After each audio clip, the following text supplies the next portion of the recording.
कौन सा सम करना है? फिफ्थ। 13.3 का फिफ्थ सम क्या है? व्यास 12 सेंटीमीटर और ऊंचाई 15 सेंटीमीटर वाले एक लंबवर्तीय बेलन के आकार का बर्तन आइसक्रीम से पूरा भरा हुआ है। कैसा आकार है? बेलन का आकार है। व्यास कितना है? 12 सेंटीमीटर और ऊंचाई 15 सेंटीमीटर।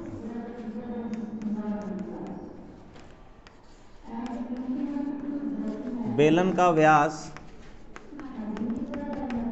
12 सेंटीमीटर, तो बेलन की त्रिज्या कितनी होगी? 6 सेंटीमीटर हो जाएगी। बेलन की ऊंचाई कितनी होगी? 15 सेंटीमीटर। तो बेलन के अंदर आइसक्रीम कितनी आएगी? वो क्या आएगा? बेलन का आयतन आएगा।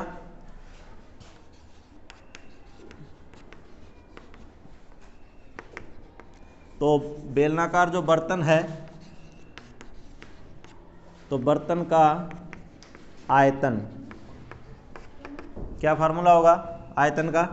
बेलन का आयतन क्या होता है? पाई आर स्क्वायर एच। ठीक है, इसको आर मान लेते हैं। ये आर हो जाएगा आपकी, और ये क्या हो जाएगा? एच। उसके बाद में यहाँ से आइसक्रीम निकाल कर इस आइसक्रीम को ऊंचाई 12 सेंटीमीटर, व्यास 6 सेंटीमीटर वाले शंकुओं में भरा जाना है। व्यास कितना है? व्यास 6 सेंटीमीटर है और ऊंचाई कितनी है? ऊंचाई कितनी है? 12 सेंटीमीटर। शंकुओं में भरा जाना है जिनका ऊपरी सिरा अर्धगोलाकार होगा। जिनका ऊपरी सिरा क्या होगा? अर्धगोलाकार होगा। तो एक शंकु में आइसक्रीम कितनी आएगी? ठीक है, शंकु का आयतन प्लस में क्या आ जाएगा? अर्धगोले का आयतन। तो इस डिब्बे में से कितने ये शंकु भरे जा सकते हैं? तो शंकु की त्रिज्या कितनी हो जाएगी? ठीक है, व्यास कितना है? 6 सेंटीमीटर है, तो त्रिज्या कितनी हो जाएगी? 3 सेंटीमीटर। शंकु की ऊंचाई कितनी है? 12 सेंटीमीटर। तो इसको फिर कैपिटल आर मान लो, इसको क्या मान लो? कैपिटल एच मान लो। और जो ऊपर अर्धगोला बनाया गया है, तो अर्धगोले की त्रिज्या कितनी हो जाएगी? यही रहेगी सेम, इसके ऊपर ही बनाया गया है। तो कितना होगा? 3 सेंटीमीटर। ठीक है, तो एक शंकु में भरी जाने वाली आइसक्रीम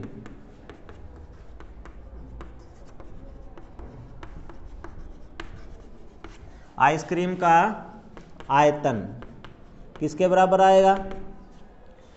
इस शंकु के अंदर कितनी आइसक्रीम आ जाएगी? तो क्या आएगा? शंकु का आयतन आएगा प्लस में क्या आएगा? अर्धगोले का आयतन। तो क्या लिखेंगे? शंकु का आयतन प्लस में अर्धगोले का आयतन। तो शंकु का आयतन फार्मूला क्या होता है?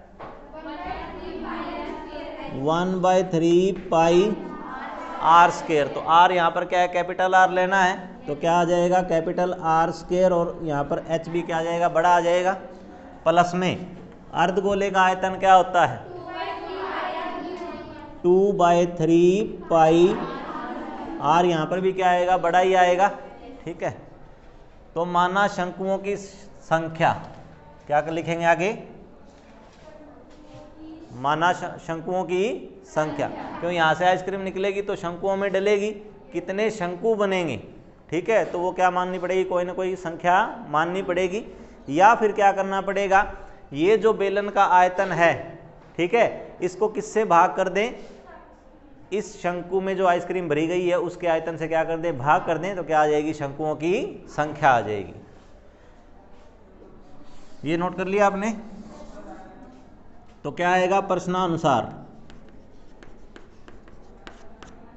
अगर आप शंकुओं की संख्या x मान लेते हो, माना शंकुओं की संख्या क्या मान लेते हैं, x मान लेते हैं, तो फिर क्या हो जाएगा, ये आयतन क्या था, पाई आर स्क्वायर एच। बेलन था, बेलन का आयतन क्या था, पाई आर स्क्वायर एच। ये कहाँ जाएगा, शंकुओं में जाएगा। तो एक शंकु का आयतन कितना है, वो है, तो x शंकुओं का आयतन कितना हो जाएगा, x गुना में आ जाएगा, वो कितना 1/3 पाई आर स्क्वायर एच प्लस में कितना 2/3 पाई आर क्यूब। आगे समझ में क्या ये कि बेलन का आयतन कहाँ जाएगा, शंकुओं में जाएगा। तो एक शंकु का आयतन तो क्या है, ये है। तो ऐसे कितने शंकु बनेंगे, तो हमने क्या कर लिया, x बनेंगे। कितने बनेंगे, x। तो ये सारी की सारी आइसक्रीम कहाँ जाएगी, x शंकुओं में जाएगी। तो एक शंकु का आयतन ये है, तो गुना में कितना हो जाएगा, x। तो ये सारी की सारी आइसक्रीम यहाँ पहुँच जाएगी। तो यहाँ से क्या क्या कॉमन आ सकता है, r की वैल्यू क्या है, इसमें r की वैल्यू क्या थी, 12 था ना ये, तो त्रिज्या कितनी थी, 6 थी। तो 6 का स्क्वायर, h कितना है यहाँ पर 15, इज इक्वल टू कितना x 1/3 पाई, r कितना है उधर 3, तो 3 का स्क्वायर गुना में h कितना है वहाँ पर 12, प्लस में कितना 2/3 पाई और r क्यूब, यानी कि r कितना है अर्धगोले का 3 ही है, तो कितना हो जाएगा 3 का क्या हो जाएगा क्यूब हो जाएगा। ठीक है, पाई यहाँ पर भी है, पाई यहाँ पर भी है, पाई कॉमन आ जाएगा। तो पाई अगर बाहर आ जाएगा तो यहाँ से ख़त्म हो जाएगा। पाई यहाँ पर भी है, पाई यहाँ पर भी है, यहाँ पर मल्टीप्लाई में, यहाँ पर कहाँ आएगा, डिवाइड में आएगा। तो पाई से तो पाई कैंसिल हो जाएगा। क्या रह गया, 6 इंटू में कितना, 6 इंटू में कितना 15 इज इक्वल टू क्या रहेगा x। यहाँ पर देखो कितना है, अपॉन में 3 है, यहाँ पर 3 की पावर कितनी है 2 है, तो एक पावर तो क्या हो जाएगी, कम हो जाएगी, तो एक पावर रह जाएगी।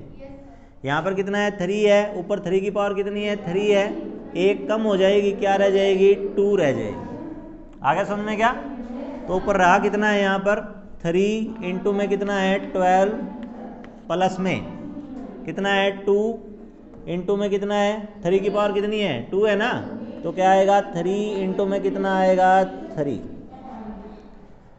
तो 6 इंटू में कितना 6 इंटू में कितना 15 इज इक्वल टू क्या रहेगा x।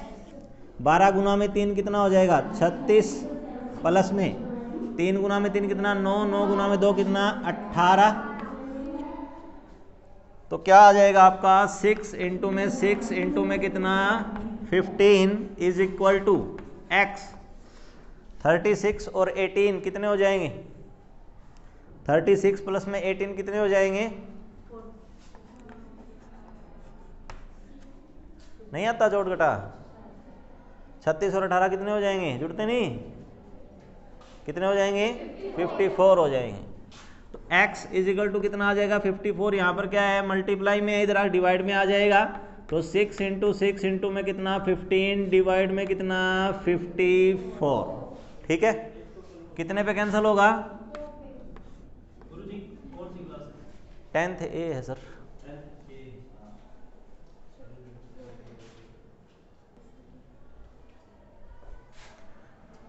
तो x इज इक्वल टू कितना आ जाएगा, 6 से कट जाएगा ना ये, और कैंसिल होता है 3 से कर देते हैं, 3 3 जा 3 2 जा 3 1 जा और 3 5 जा। ठीक है, तो x इज इक्वल टू कितना आएगा 2 इंटू में 5 कितना आ जाएगा 10। क्या आया है ये शंकुओं की संख्या आई है कि कितने शंकु इससे भरे जा सकते हैं। आगे समझ में क्या ये यहाँ से निकाल के आइसक्रीम शंकुओं में डाली गई है, तो पहले एक शंकु का आयतन निकाल लेते हैं। तो ये सारी की सारी आइसक्रीम आनी कहाँ पर है, शंकुओं में आनी है। तो शंकुओं की संख्या क्या मान लेते हैं x, तो x गुना में क्या हो जाएगा, एक शंकु के अंदर जितनी आइसक्रीम आनी है उसका आयतन हो जाएगा। ठीक है, और एक शंकु के आयतन के अंदर आइसक्रीम कितनी आएगी, तो शंकु का आयतन आएगा और ऊपर क्या आएगा अर्धगोले का आयतन।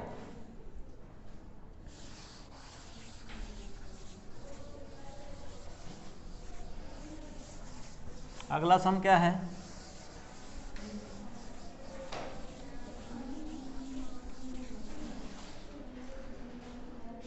सिक्स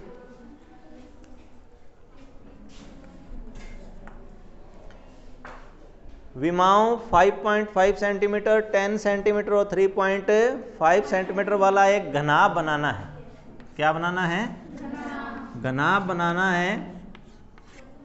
तो जिसकी लंबाई चौड़ाई ऊंचाई ले लेते हैं, कितनी दे रखी है? 10 दे रखी है, ठीक है, और एक 5.5 दे रखी है, और एक कितनी दे रखी है? 3.5। तीनों की तीनों ही सेंटीमीटर में है, ठीक है।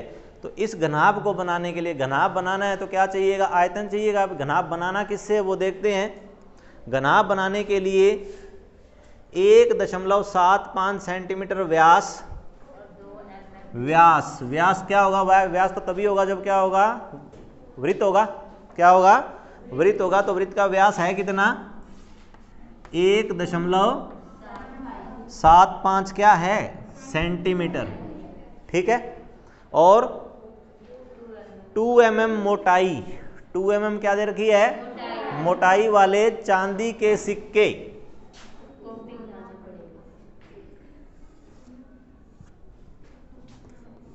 मोटाई कितनी है? 2 mm।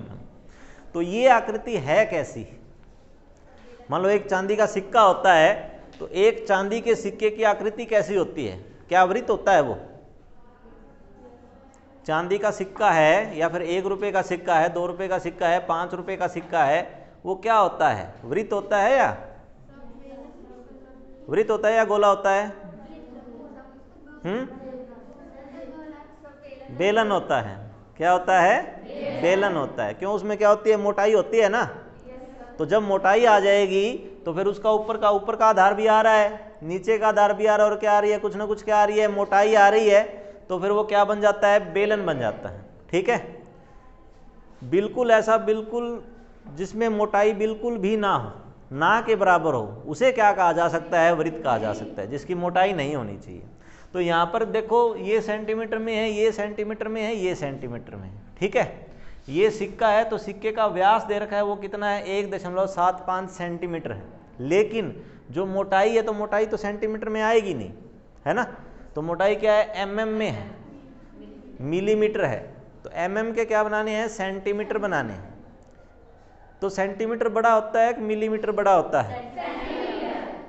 तो 1 सेंटीमीटर कितने मिलीमीटर के बराबर होता है? कितने होते हैं? 10 मिलीमीटर।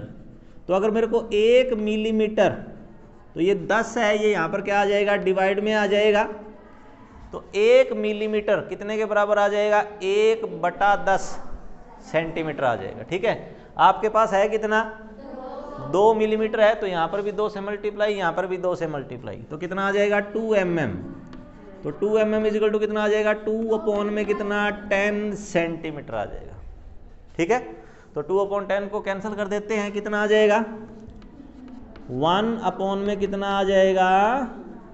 5 सेंटीमीटर आ जाएगा। आगे समझ में क्या? तो क्यों? क्योंकि क्वांटिटी क्या होनी चाहिए? एक ही यूनिट में होनी चाहिए। सेंटीमीटर है तो सारे के सारे क्या होने चाहिए? सेंटीमीटर में होने चाहिए। तो इसलिए 2 mm को क्या बना दिया हमने? सेंटीमीटर बना दिया। कितना हो गया? 1/5 सेंटीमीटर। ये 2 mm है क्या? त्रिज्या है, व्यास है, या ऊंचाई है बेलन की? तो बेलन की ऊंचाई कितनी है? h कितनी है? 2 mm। तो कितना हो जाएगा? 1 में कितना? 5 सेंटीमीटर, ठीक है। बेलन की व्यास कितना है? हाँ, डायामीटर है, तो डायामीटर कितना है? 1.75 है। तो फिर रेडियस कितना हो जाएगा? तो 1.75 डिवाइड में कितना हो जाएगा? 2, ठीक है। ये चांदी के सिक्के पिघलाने हैं, ठीक है। कितने पिघलाएं ताकि क्या बन जाए? घनाभ बन जाए। तो वही करना पड़ेगा। एक सिक्के का आयतन, और मान लो सिक्के कितने पिघलाने हैं? x। तो क्या हो जाएगा? x गुना में क्या हो जाएगा? एक सिक्के का आयतन, बराबर में क्या आ जाना चाहिए? घनाभ बन जाना चाहिए। तो बराबर में क्या आ जाएगा? घनाभ का आयतन। आगे समझ में क्या? तो बाकी आप इसकी लंबाई, चौड़ाई, ऊंचाई, वो जो ऊपर लाइनें लिखनी है वो लिख लेना। पहले प्रश्नानुसार कर लेते हैं। क्या? कि माना सिक्कों की संख्या,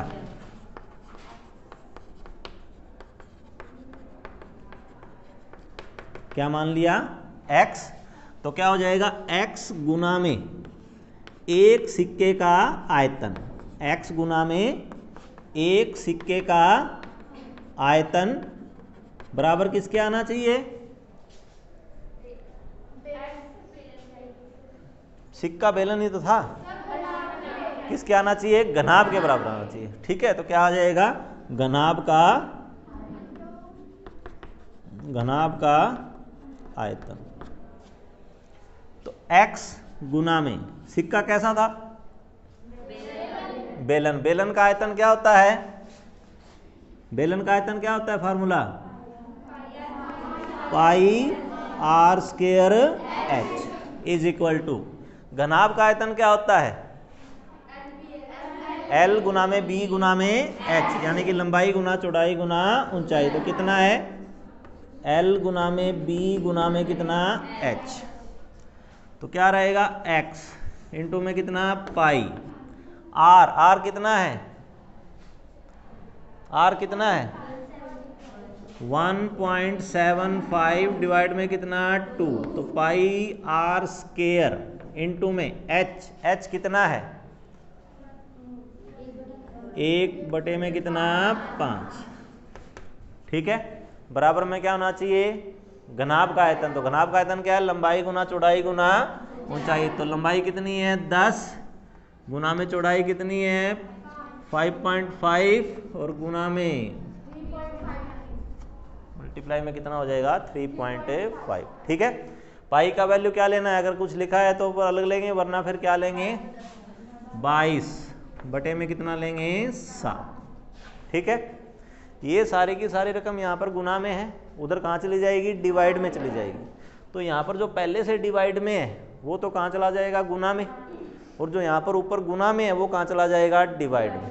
तो x इज इक्वल टू, वहाँ पर सामने कितना है 10 गुना में कितना है 5.5 गुना में कितना है 3.5, इसके डिवाइड में कौन कौन आएगा, कौन आएगा 22 आएगा, 22 डिवाइड में ही आएगा ना, 22 आ जाएगा। उसके बाद में कौन आएगा 1.75 का क्या है स्क्वायर है, तो कितनी बार आएगा 2 बार आएगा। तो 1.75 मल्टीप्लाई में 1.75 मल्टीप्लाई में, और ऊपर है कोई, ऊपर 1 ही है तो 1 तो लिखने की जरूरत है नहीं। ठीक है, तो यहाँ पर डिवाइड में कौन है 7 है, वो उधर कहाँ जाएगा मल्टीप्लाई में जाएगा, तो कितना 7, फिर 2 का स्क्वायर है तो कितनी बार जाएगा 2 बार जाएगा, तो 2 इंटू में कितना 2, और कौन जाएगा 5 है, 5 भी यहाँ पर क्या जाएगा मल्टीप्लाई। ठीक है, अब इनको आपस में कैंसिल करना है, तो देखो कौन कौन किससे कैंसिल होता है। अच्छा ये कितना है 5.5 है ना, इसकी डेसिमल हटा देता हूँ। ठीक है, अपॉन में कितना लग जाएगा 10, इसकी भी डेसिमल हटा देते हैं, कितना लग जाएगा 10, इसकी डेसिमल हटाएंगे ऊपर जाएगा ना कितना 100, इसकी डेसिमल हटाएंगे क्योंकि डेसिमल में डिवाइड करोगे तो आपको थोड़ी सी दिक्कत हो जाती है, तो इससे अच्छा है कि डेसिमल हटा दो। ठीक है, उसके बाद में क्या करना है, किसी ना किसी पहाड़े से काटना है। तो 55 है और 22 है, किससे कटता है 11 से, 2 और कितना 5। ठीक है, और 2 से ये गया। ठीक है, ऊपर वाली भी क्या है 5 में है रकम में ना काफ़ी सारी, और नीचे भी 5 में है, तो कैंसिल हो जाएंगे। ठीक है, पहले तो 0 से गायब करो, 0 और 1 0 और काट दो। ठीक है, और काट देते हैं, किससे काटें 7 से कैंसिल हो जाएगा क्या, 7 1 जा 7, 7 2 जा 14, कितने रह गए 3 रह गए, कितने पे 5 पे। ठीक है, और काट दो ऊपर, अब तो बस ये काट दें, 5 से काटोगे तो कितना 5 कितना 5 5 5 से 5। ठीक है, 7 से फिर ये कट जाएगा, 7 1 जा 7, कितना 7 2 जा 14, 3 रह गया 12, और काटो 5 और काटो, 5 एकम 5 कितना, 5 दूना 10। नीचे और कुछ बचा क्या? नीचे सारे खत्म हो गए। ऊपर देखो बचा क्या क्या है, 2 गुना में 100 गुना में कितना, 2। ठीक है, तो 2 गुना में 100 गुना में 2 कितना हो जाएगा, 2 दूना 4, 4 गुना में 100 कितना हो जाएगा, 400। तो सिक्कों की संख्या आ जाएगी कितनी, आ जाएगी 400। आगे समझ में क्या ये?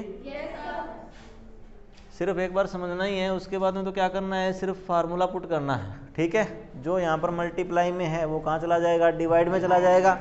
ये डिवाइड करना तो आपको कैंसिल करना तो खुद ही करना है, इसको आप कॉपी नहीं कर सकते, है ना, इसकी नकल नहीं लगाई जा सकती, ये आपको खुद को ही करना पड़ेगा। हाँ, पेपर में आपने आपको रट्टा लगा लिया, आपने क्या कि उसका आयतन बटे में क्या करना है, एक बेलन का आयतन करना है और कटकटा के आंसर कितना आना चाहिए, 400 आना चाहिए। तो आंसर अगर 400 लिख भी दोगे तो भी एग्जामिनर के ऊपर है कि आपने अगर वहाँ पे रफ वर्क नहीं कर रखा होगा तो उसको क्या पता लगेगा इसने कैसे काटा था, वो कहेगा भैया इसने तो कॉपी की है, तो वो नहीं करना इसमें। ठीक है, तो कैलकुलेशन खुद करनी है। आगे समझ में सबको?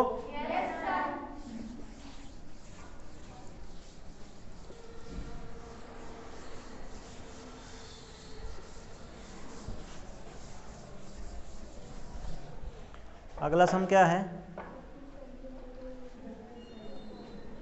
7th, 32 सेंटीमीटर ऊंची और आधार त्रिज्या 18 सेंटीमीटर वाली एक बेलनाकार बाल्टी है। ठीक है, जबकि बाल्टियां बेलनाकार बहुत कम होती है ना, लेकिन इसने बेलनाकार दे रखी है तो बेलनाकार ही ले लेते हैं, जिसका आधार की त्रिज्या कितनी है, 18 है। तो रेडियस कितना ले लेते हैं, 18 सेंटीमीटर। ऊंचाई कितनी है, 32, तो ऊंचाई कितनी ले लेते हैं, 32 सेंटीमीटर। तो ये क्या हो जाएगी, h की वैल्यू हो जाएगी। रेत से भरी हुई है। ठीक है, इस बाल्टी को भूमि पर खाली किया जाता है, तो रेत को हम जमीन पर खाली करते हैं और इस रेत की शंक्वाकार ढेरी बनाई जाती है।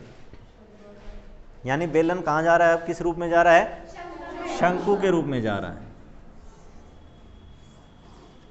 तो शंकु का कुछ दे रखा है क्या, कोई लंबाई चौड़ाई? शंक्वाकार ढेरी की ऊंचाई कितनी है, 24 है। तो ऊंचाई दे रखी है तो इसको कैपिटल H मान लेते हैं। तो कैपिटल H कितनी है, 24 सेंटीमीटर है। ठीक है, रेडियस उसने दिया नहीं है तो कैपिटल R खाली है, अभी पता नहीं कितना है। एक ही ढेरी बनाई है क्या, ढेरी एक ही बनाई है ना, तो यानी क्या किया है कि बेलन का आयतन, बेलन के अंदर जो मिट्टी थी वो कहाँ जा रही है, शंकु में जा रही है। तो क्या होना चाहिए, बेलनाकार बाल्टी का आयतन बराबर क्या होना चाहिए, शंकु के आयतन के बराबर होना चाहिए। ठीक है, तो प्रश्नानुसार क्या रहेगा, ऊपर लंबाई चौड़ाई ऊंचाई वो आप सारा कुछ लिख लेना कि लंबाई कितनी है, ऊंचाई कितनी है, शंकु की कितनी है, बेलन की कितनी है, त्रिज्या कितनी है। तो प्रश्नानुसार क्या रहेगा, बेलनाकार बाल्टी का आयतन किसके बराबर हो जाएगा, हाँ किसके बराबर हो जाएगा, शंकु के आयतन के बराबर हो जाएगा। तो बेलनाकार बाल्टी, बेलनाकार का क्या होता है आयतन, पाई r स्क्वायर h। ठीक है, तो इसका r स्मॉल ही है, h भी स्मॉल है, तो इसका पाई r स्क्वायर h हो जाएगा। उसका कितना होता है, 1/3 पाई r स्क्वायर। तो r इसकी पता नहीं है। ठीक है, तो क्या कोई बात नहीं, कैपिटल R ले रखा है हमने, तो माना शंकु की त्रिज्या कितनी है, कैपिटल R मान रखी है, तो r स्क्वायर गुना में h दे रखा है। ठीक है, पाई से तो पाई कैंसिल हो जाएगा, पाई से तो पाई कैंसिल हो जाएगा। उधर क्या बचा है, r स्क्वायर h डिवाइड में कितना है 3 इजिकल टू यहाँ पर कितना है r स्क्वायर h। किस किस का वैल्यू पता है, r का वैल्यू नहीं पता, h की वैल्यू पता है कितनी है 24, डिवाइड में कितना है 3, कैंसिल हो जाएगा 8 पे। सामने स्मॉल r कितना है 18, तो 18 गुना में कितना हो जाएगा 18, 2 बार है, गुना में h कितना है 32। तो यहाँ पर क्या रह गया, आर स्केयर गुना में कितना रह गया, 8 रह गया। तो ये गुना में 8 है, उधर डिवाइड में चला जाएगा, तो R square is equal to कितना आएगा, 18 गुना में कितना, 18 गुना में कितना 32, डिवाइड में कितना है 8, कैंसिल कर देते हैं, कितने पे 4। ठीक है, ये क्या है, स्केयर है, क्या है स्केयर, उधर जाके क्या बनेगा, स्केयर रूट बनेगा। तो r इज इक्वल टू कितना आएगा, रूट आएगा किसका, 18 गुना में 18 गुना में कितना 4। ठीक है, तो 18 गुना में 18, 18 कितनी बार है, 2 बार है, तो उसमें से एक 18 बार आ जाएगा। और 4 को क्या लिखा जा सकता है, 2 गुना 2, तो उसमें से 2 बार आ जाएगा। ठीक है, 4 का वर्गमूल तो पता है ना कितना होता है, 2 होता है। और 18 गुना में 18 मतलब 2 बार आ गया, तो 2 बार में से एक 18 बाहर आ जाएगा। तो कैपिटल आर आपका आ गया कितना, 18 गुना में 2, 18 गुना में 2। तो आर इज इक्वल टू कितना आ जाएगा, 18 गुना में 2 कितना आ जाएगा, 36, तो 36 सेंटीमीटर आ जाएगा। पता लग गया क्या यहाँ तक? तो आर की वैल्यू 36 आ गई, आर की वैल्यू कितनी आई है, 36 आ गई। ये आपके पास h है, ये आपके पास r है, एक इसमें और होता है, क्या होता है, तिर्यक ऊंचाई होती है, वो क्या नाम होता है उसका, l। तो l का, r का और h का आपस में क्या रिलेशन होता है,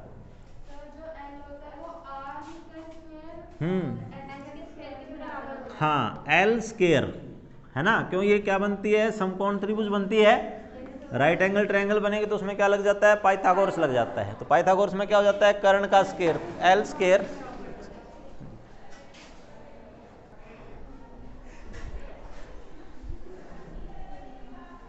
तो क्या बनेगी, समकोण त्रिभुज बनेगी। ठीक है, तो उसमें क्या नियम होता है, पाइथागोरस लग जाता है। तो क्या एल में, आर में और एच में क्या रिलेशन हो जाएगा, L square is equal to कितना हो जाएगा, आर स्केयर प्लस में कितना हो जाएगा, H square. L square is equal to, R निकाला है अभी हमने, तो 36 का स्केयर प्लस में एच कितना है, 24, तो 24 का कितना हो जाएगा, स्केयर। तो L square is equal to 36 गुना 36 कितना होगा, बताओ, हाँ जल्दी करो, फिर जल्दी करके बताया करो। 1296, तो 1296 प्लस में 576 और कर दो, कितना बन गया,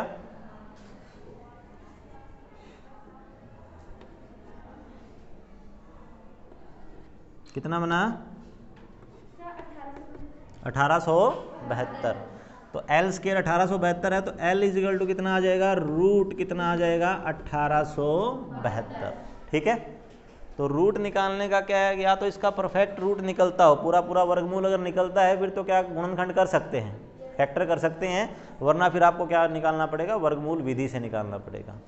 आगे समझ में क्या, ठीक है, तो यहाँ तक करने हैं आपको, बाकी कल करेंगे फिर।